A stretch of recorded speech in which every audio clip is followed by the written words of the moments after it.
Hello my dear New Zealand players, welcome to CSK family. ఏంది ధోని అన్న, సిఎస్కేలోకి అన్ని న్యూజిలాండ్ ప్లేయర్లే పట్టుకొస్తున్నావు. ఉన్న వాళ్ళకే దిక్కు లేకపోతే కొత్త వాళ్ళని పట్టుకొస్తున్నావు. గత 2 ఏళ్ళుగా నాకు ఛాన్స్లే ఇవ్వటం లేదు. అరే ఉండు శాంట్నర్ తమ్ముడు, నీకు ముందు మంచి ఛాన్స్లే ఇస్తాము. సిఎస్కేకి న్యూజిలాండ్ ప్లేయర్స్ బాగా కలిసి వచ్చారు, అందుకే న్యూజిలాండ్ ప్లేయర్ పట్టుకొస్తున్నాము. ఓడి అమ్మ, నా కళ నెరవేరింది. ఎలాగైనా ఐపీఎల్లో ఆడాలనుకున్నా, ఇప్పుడు ఆడే ఛాన్స్ దొరికింది. అనుకున్న ప్రైజ్కి అమ్ముడు పోయిన సిఎస్కే వాళ్ళని అనుకున్నారు. ఎలాగో అలాగా ధోని అన్న టీంలో ఆడే ఛాన్స్ దొరికింది. అరే రవీంద్ర తమ్ముడు, సిఎస్కే అంటే ఆ మాత్రం ఉంటుంది మరి. మా టీంలో ఆడితే ముందు మంచి బ్రైట్ ఫ్యూచర్ ఉంటుంది, నాది గ్యారంటీ. ఏంది ధోని అన్న, మీ సిఎస్కే ఫ్రాంచైజీ వాళ్ళు గట్టి టీంని పట్టినట్టున్నారు.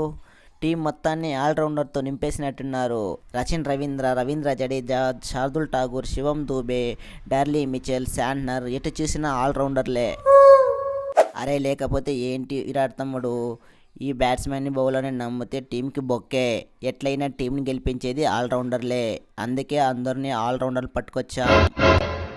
అరే ఏంది ధోని అన్న, నువ్వు ఎప్పుడు రిటైర్మెంట్ ప్రకటించేది? లాస్ట్ సీజన్ ప్రతి సీజన్ ఆడేస్తున్నావు. నువ్వు రిటైర్మెంట్ ప్రకటిస్తే ఒక టీం అన్న చల్లబడుతుంది, అప్పుడు మేము ముందు పోవడానికి ఛాన్స్ ఉంటుంది. ఇప్పటికే 5 కప్పులు కొట్టినారు, ఇంకా ఎన్ని కప్పులు కొట్టాలి?